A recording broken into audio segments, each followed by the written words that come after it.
I stepped out of my truck in front of the house I had just bought, and before I could even reach the front steps, a woman in cream linen materialized on the sidewalk like she had been waiting specifically for me. She looked at my boots, the ones with dried concrete still caked in the treads from a job site visit earlier in the week. Then she looked at my face, and in the half-second between those two glances, she had already decided everything she believed she needed to know about me. Her name was Vanessa Whitmore. She was the president of the Briar Glen Estates Homeowners Association, and the first thing she said to me was not hello. It was not welcome to the neighborhood. It was not even a question. It was a directive, delivered in the measured, unruffled tone of someone who had spent so many years having their directives go unquestioned that the act of questioning had simply ceased to exist in their world. You and your crew need to move the equipment staging to the rear of the property. I had not introduced myself. She had not asked who I was. She had simply looked twice and rendered a verdict. That gap between what she assumed and what she had taken any trouble to verify, that gap was the whole story. Seconds after she finished speaking, my general contractor stepped out through the front door of the house, spotted the two of us standing there on the sidewalk, walked directly across the yard, and said, loudly and clearly, in front of everyone within earshot, "Morning, boss. I need your sign-off on that $80,000 change order before we break ground today." The look on Vanessa Whitmore's face in the moment after those words landed is something I will carry with me for a very long time. If you want to see how far a person like Vanessa will go once she realizes she has been caught making an assumption, and what happens when every calculated move she makes to recover her position only deepens the hole she has dug for herself, then stay with me to the end. My name is Malcolm Rains. I am 48 years old. I run a company called Rains Restoration and Development, and we do exactly what the name says. We find high-end properties that have been neglected, overlooked, or simply left to fall apart, and we bring them back, not cosmetically, not with fresh paint and new fixtures, but all the way, structurally and architecturally, down to the load-bearing bones. I have been doing this work for 22 years. In that time, we have completed major projects in 7 states, held contracts with municipal historic preservation offices, worked alongside structural engineers and master carpenters and restoration specialists whose work has appeared in regional architecture and preservation publications. I do not mention any of this to impress anyone. I mention it because none of it was visible that morning. Not on my face, not in my clothes, not in my truck. And Vanessa Whitmore, who had decided what she needed to know about me before I finished getting out of the vehicle, was never going to look for it. 3 weeks before that morning, I had closed on the property at 114 Ashbourne Lane in Briar Glen Estates, a 1950s craftsman that the market had dismissed as a teardown and that I had recognized immediately on the first walkthrough as the best opportunity I had come across in years. The ceilings were original. The hardwood floors existed under 3 successive layers of carpet that previous owners had laid over them decade by decade, apparently without ever wondering what they were covering. The foundation was solid, well-poured, the kind of concrete work that people stopped doing well a long time ago. The bones of that house were exceptional. The address was even better, a corner lot at the elevated entry point of the street, visible from the neighborhood's main gate, a property that anyone driving through Briar Glen would notice and remember. For me, it was not only a future home, it was the flagship of the next chapter of Rains Restoration's portfolio, the kind of project that demonstrates what the company does at its absolute highest level. I had secured the county building permit before any other action. I had submitted a full architectural package to the HOA's architectural committee and received written approval of that package. I had engaged Graham Pike, my general contractor of 15 years, the man I trust more than anyone else in the business, to manage the build. Every document was in order, every approval was in writing, every required process had been followed completely before a single piece of equipment arrived on the property. The morning I met Vanessa, I had come early, before Graham, before any of the crew, because I always walk a site alone first. I check the foundation, the drainage patterns, the way light comes through the windows at different times of day, the structural elements that will set the rhythm for everything that follows. It is a habit I have maintained since my first project and one that has shaped the way I work more than anything else. That morning I was wearing jeans, a pair of work boots with concrete in the treads from a previous site visit, and a canvas field jacket that was serviceable rather than presentable. My truck is a 10-year-old Silverado that I genuinely prefer over any newer option and have no plans to change. I did not arrive with a briefcase, a business card, a lanyard, or any other signal of professional identity, because I was not there to announce anything. I was there to walk the ground and think. Vanessa Whitmore was not there to think. She was there to exercise authority. She came around the corner of the sidewalk with her leather-bound HOA folder under one arm and the specific purposeful energy of a person who has predetermined before arriving that a problem exists and that she is the correct person to address it. She stopped when she saw me. She took me in boots, jeans, jacket, hands, face, with a thoroughness that was almost clinical, and something in her expression shifted into the fixed, settled quality of a person who has just confirmed what they already expected to find. She said, "Contractors and day laborers need to stage their equipment and materials at the rear of the property. It's a HOA requirement that applies to every job site in Briar Glen, and you'll need to move that vehicle off the primary drive." There was no hostility in her voice. There was no embarrassment at having spoken to me without introduction. There was simply the flat certainty of someone stating something they consider to be a known fact. I said, calmly, that I was not a contractor or day laborer, that this was my property, and that my vehicle was parked on my own driveway. She gave me a look I have encountered before and have never entirely gotten used to. The look of a person whose mental file on you is already closed, who therefore cannot process information that doesn't fit the conclusion already reached. She said, with a deliberate patience that was somehow more irritating than impatience would have been, "I've managed this neighborhood for nearly 10 years. I have a clear understanding of how job sites operate and where people in different roles are supposed to be positioned." Different roles, I noted the specific phrase. I noted the way it landed.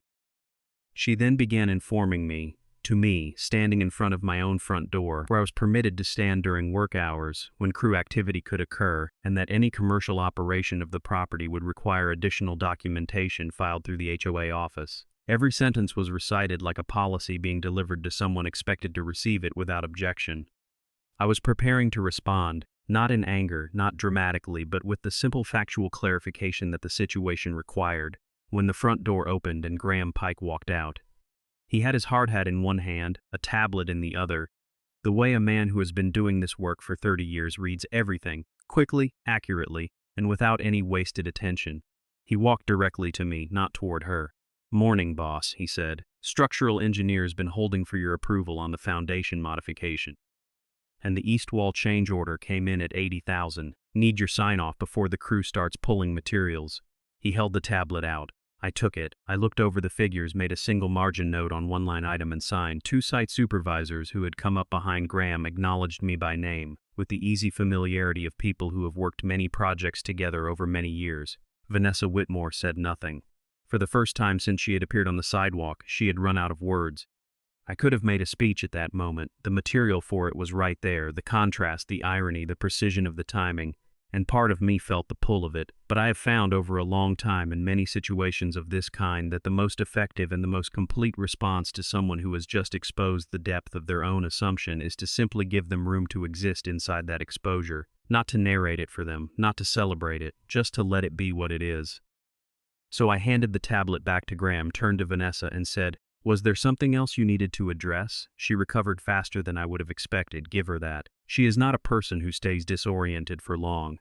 She straightened her folder, recalibrated her expression, and said, "I wasn't aware you were in a management role here." I said, "I'm not in a management role." She said, "The foreman then?" I said, "I own the company." She absorbed that for a moment. Then, and the property itself? I looked at the house, at the stone steps, the original porch columns, the windows that still had the original single-pane glass I was planning to restore, and then I looked back at her. "I bought it 3 weeks ago," I said. "It's my property." The silence that followed was brief but total. Graham was looking at his boots. The site supervisors had found things to do with their hands. Vanessa opened her HOA folder with the focused toughness of a person locating solid ground to stand on, and she transitioned smoothly, I will grant her, from the confrontation she had been losing to the procedural terrain she believed she controlled. She said that property ownership did not constitute an exemption from the neighborhood's established architectural and operational standards, and that Briar Glen maintained requirements that every resident was expected to follow regardless of personal circumstances. I told her I was fully aware of that, which was precisely why I had submitted every required document and obtained every required approval before commencing any work.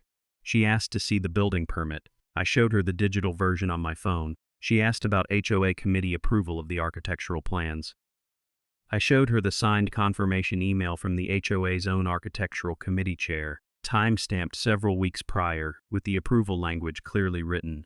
She looked at that email long enough that I could tell and who had been involved in producing it. Then she said she would verify the documentation independently. I told her she should absolutely do that, and then, because I needed her to understand exactly where I stood, I said, "Check anything and everything you want. Every document is in order." I said it without hostility, without sarcasm. That appeared to bother her more than either of those things would have.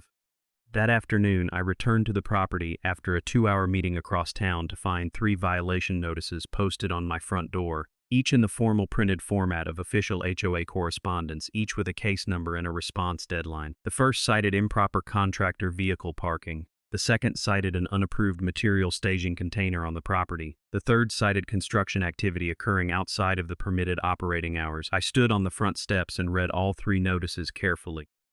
Then I went inside to the site office Graham had established in the front room, pulled up the construction camera system, which he installs on every project above a certain scale for insurance documentation and site security, and reviewed the day's footage. The contractor vehicles were parked in the designated staging zone, explicitly detailed in the approved site plan, the same plan the HOA committee had reviewed and signed off on weeks before. The material staging container was not only approved but appeared on the architectural drawings that had been submitted to and accepted by the HOA.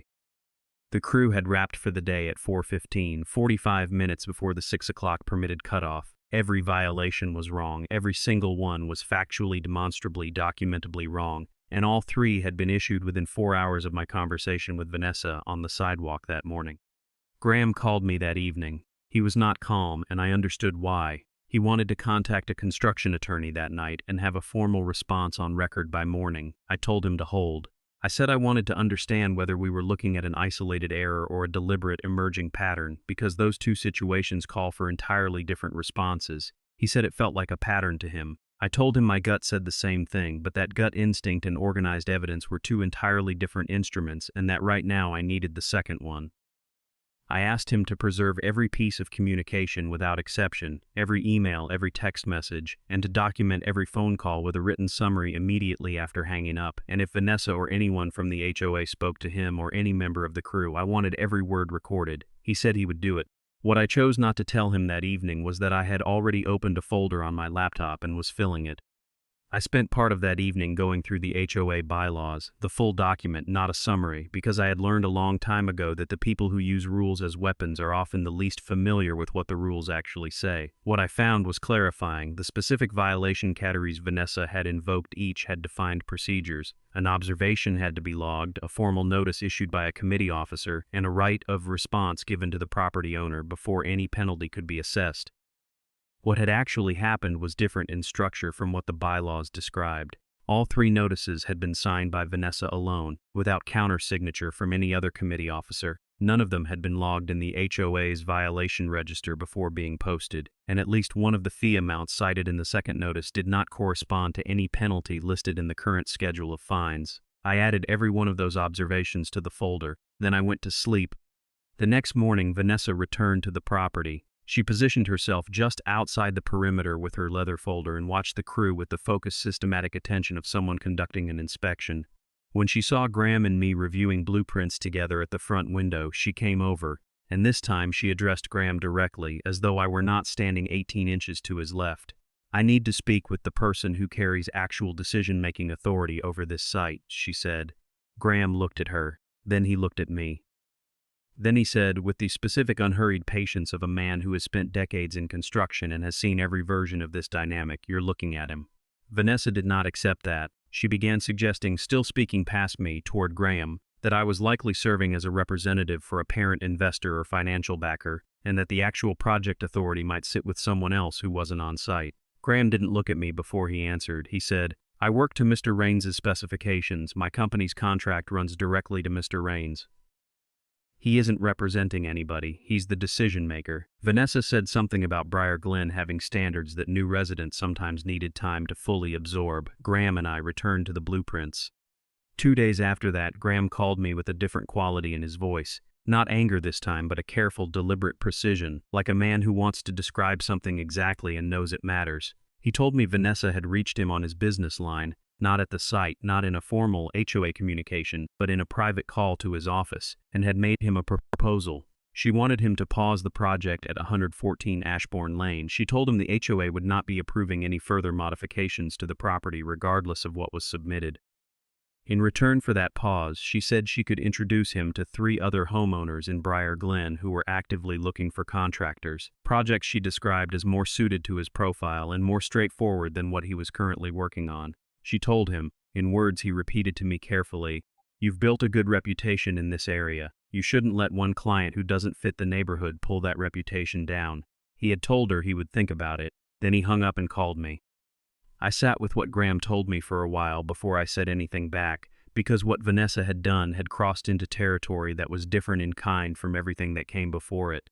It was not just a personal insult, though it was that. It was not just the bias that had led her to look at me on that sidewalk and construct a false picture of who I was, though that was still the engine of everything she was doing.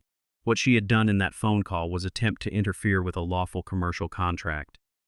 She had used her position as HOA president, the authority the neighborhood had given her, to pressure my contractor into abandoning a legitimate business agreement, and the specific framing she had used, the suggestion that Graham's professional standing might be compromised by his association with me, said something entirely clear about what she still believed at the bottom of all of this, that the white contractor occupied a social position in that community that the black property owner did not, and that she could exploit that differential as leverage.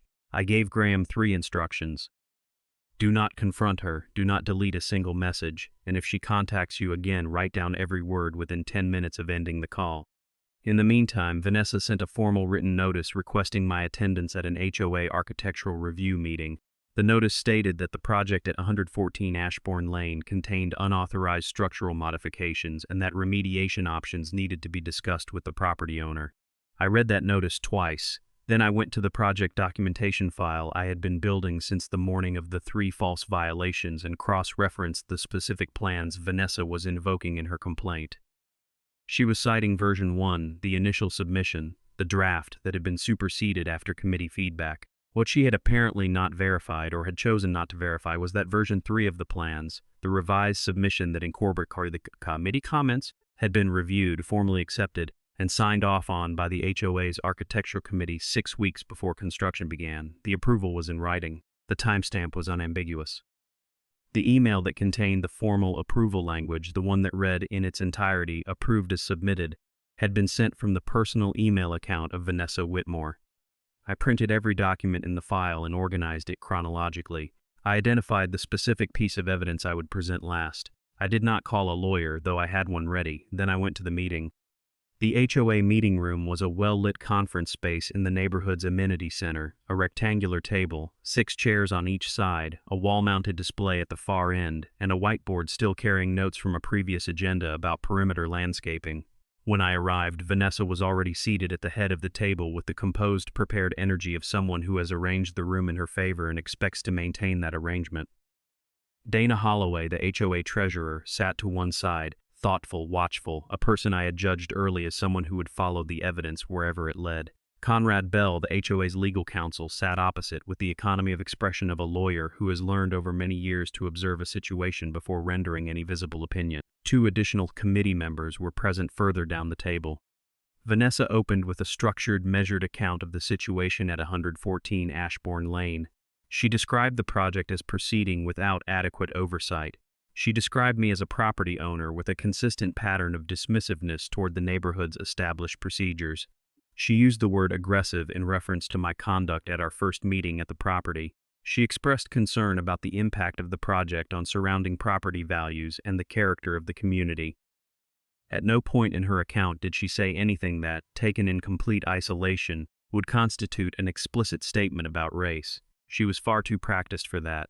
But the composite picture she was painting, the property owner who did not understand the culture, who could not be managed through normal channels, whose very presence was somehow threatening to something the neighborhood was trying to preserve, was legible to everyone in the room who was paying attention.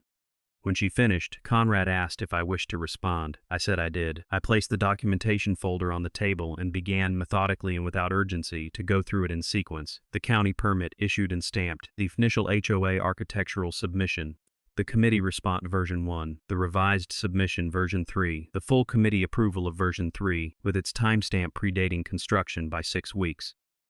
And then the email, the specific email that Vanessa had cited in her complaint as evidence that the current design had never been properly cleared. printed in full, with headers, timestamp, and sender address unambiguous in the upper margin.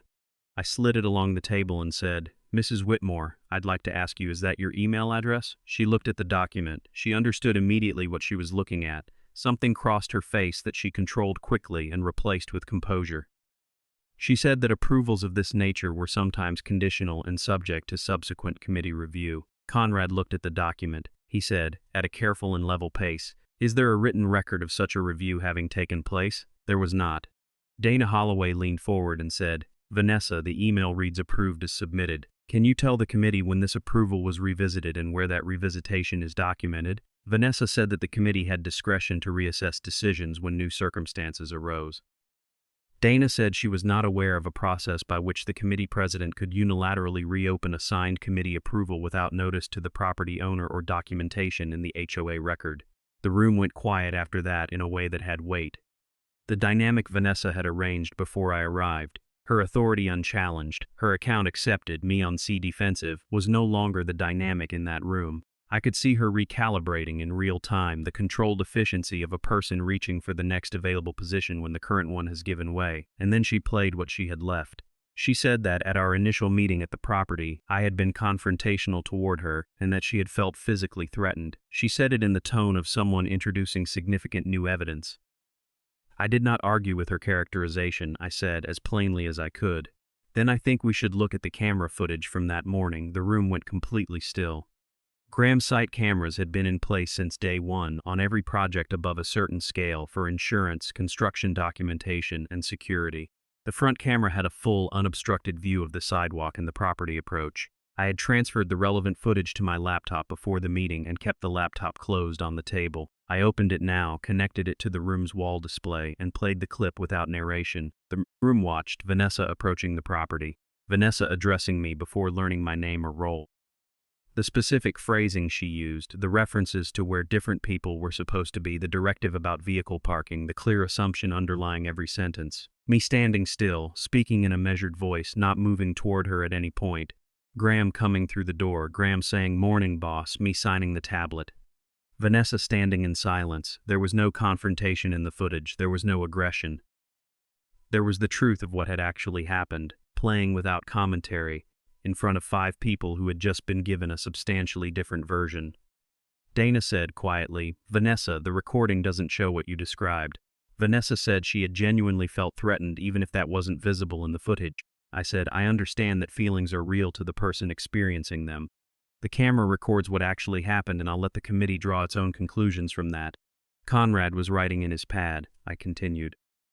I told the committee that Graham Pike had been contacted privately by the HOA president and had received a proposal in which she offered him contractor referrals in exchange for stepping back from my project.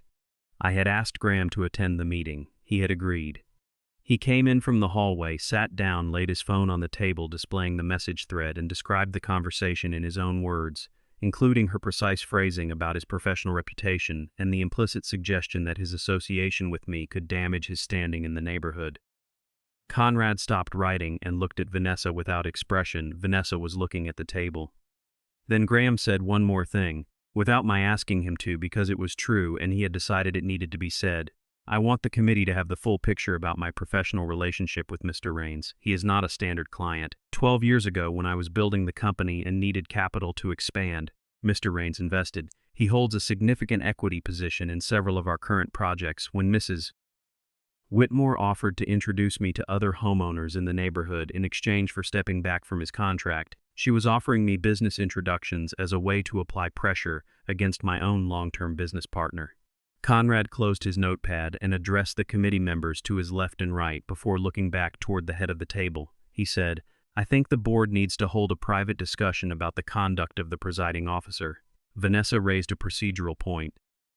Conrad interrupted her gently but without any yielding in it, "About the conduct of the board's presiding officer, Vanessa."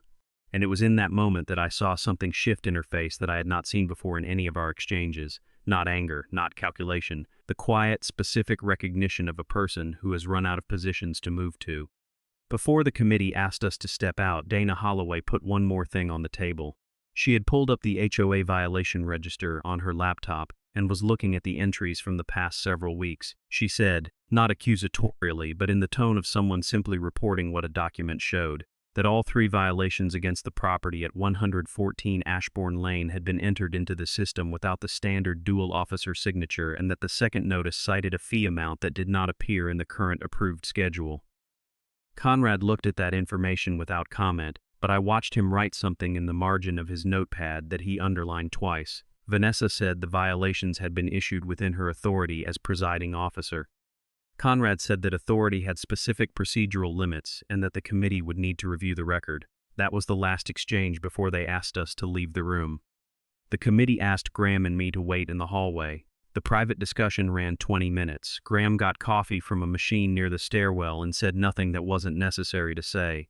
When we were called back in, Dana spoke for the committee. She said the 3 violations issued against the property at 114 Ashbourne Lane had been reviewed against the approved site documentation and determined to be inconsistent with the recorded HOA standards and the project's approved plans. All 3 would be rescinded in full and removed from the property record with no further consequence. The architectural approval for version 3 of the design submission had been confirmed as properly issued and fully valid, predating construction, and the project would continue under that approval without further challenge from the HOA. Going forward, all HOA communications regarding the property would be routed through the full committee rather than any individual board officer.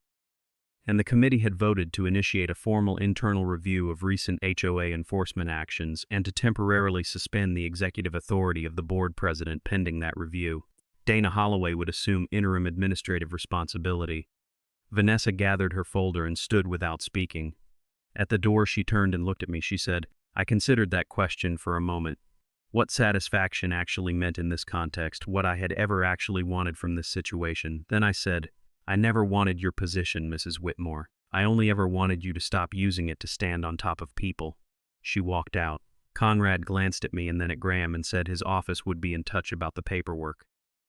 Dana said she was sorry the experience of joining the neighborhood had been made harder than it should have been. I told her the neighborhood itself had nothing to apologize for, and I meant that. The neighborhood was full of people who had caused me no harm. One person had used a position of authority to make herself an obstacle. When the committee had the full picture in front of them, they had done the right thing. That was something I could work with. The next morning, the crew arrived at 7. By 7:15, the equipment was staged, the site was active, and the work that had been interrupted by 3 false violations and 1 very long meeting was running at full pace. I stood in the front room with a cup of coffee and watched Graham walk the crew through the east wall framing sequence. At 8:45, Vanessa Whitmore's silver sedan passed the property on its usual morning route. She did not slow down, she did not stop. She looked straight ahead and kept moving. Graham was standing beside me. He watched the car pass, turned back to the crew and said, No HO inspection this morning, let's hold the schedule. I drank my coffee and looked at the ceiling. 12 feet of original plaster once the drop tiles came down, and I thought, there is work here, and it is good work, let's do it. The project ran 4 months from that morning to completion.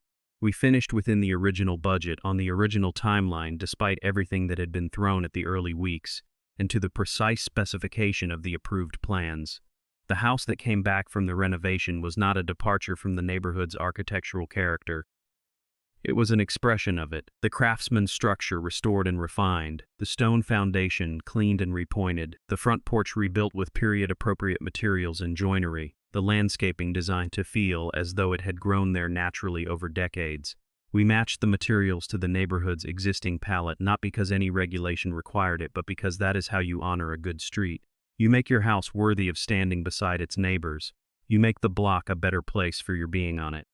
Dana Holloway came by the week after we finished. She stood on the front walk and looked at the house for a long, quiet moment before she said anything. Then she said, Mr. Raines, I believe this home may be this home on Ashbourne Lane. I thanked her. I meant it. She paused before leaving and said, in the direct, carefully chosen way of a person who wants to say something specific and wants to say it correctly, that she was sorry the experience of joining the neighborhood had been made unnecessarily difficult. I told her the neighborhood itself had nothing to apologize for, and that was genuinely true. What had happened to me was not what the neighborhood had done. It was what one person, holding one position, had done with the authority the neighborhood had given her. When that behavior had been placed in front of the full committee with evidence behind it, the committee had acted correctly. I would not forget that. Graham was the last person on the property the evening we called the project complete. He had done a final walkthrough while I finished a call, and when I found him, he was standing in the back garden holding the front door key. The actual physical key, the one he always presents at the close of a project. A small serif started on our third job together and has continued through every one since. He held it out to me and said, as he always says, "There you go, boss." I took the key. I stood there with it in my hand and looked at the house. The windows catching the revealing light, the stonework precise and clean, the roof line sitting right against the sky. And I thought about the full distance between the morning Vanessa Whitmore first appeared on the sidewalk and this quiet moment in the garden with the key in my palm. I thought about how fast her verdict had formed, the fraction of a second between looking at my boots and looking at my face and deciding that she had all the information she needed. I thought about everything that verdict contained, that a man who looked like me, dressed as I was dressed, driving the truck I drove, could only be present on that property as a laborer working under someone else's authority. Someone who needed to be managed and redirected rather than spoken to as a neighbor, as a peer, as a person who had every right to be exactly where he was doing exactly what he had come to do. She had not considered the alternative. She had not left any space in her assessment for a different possibility. That space simply did not exist in the picture she carried, and she had acted on that certainty with the full confidence of someone who had never had that particular certainty challenged before.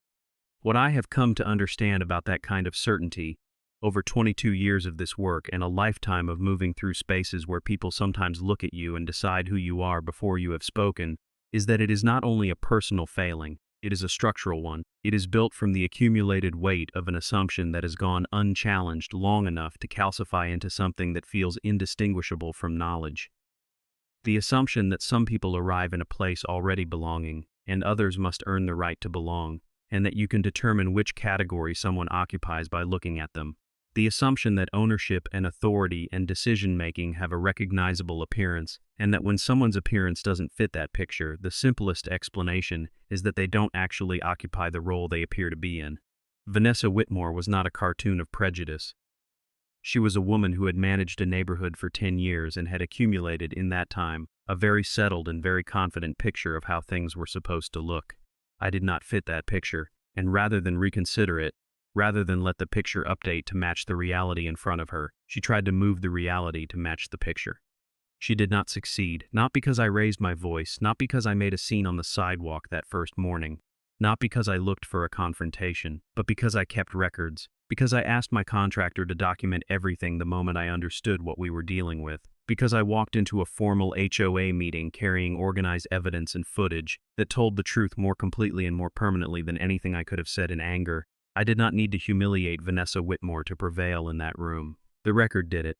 Quietly, thoroughly, without drama. The record always does if you give it the room.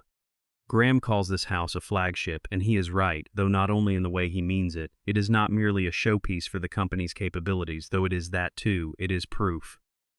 Proof that I purchased a house on the most prominent corner of Ashbourne Lane in a neighborhood where someone had looked directly at me and concluded that I did not belong there as an owner, and that I had taken that house all the way down to its original framing, rebuilt it with skill and precision and care, honored every document and every deadline and every legitimate requirement, and produced something that makes the block genuinely more beautiful than it was on the morning I first arrived. That is the work. That is what the work has always been, not only the carpentry and the permits and the foundation engineering, but the steady, undramatic, persistent insistence on being exactly what you are in spaces where someone has decided you must be something less.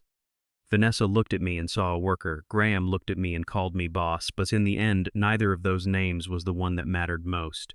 What mattered was simpler and more enduring than any name. I came to that property to build something, and I built it, and it is still standing.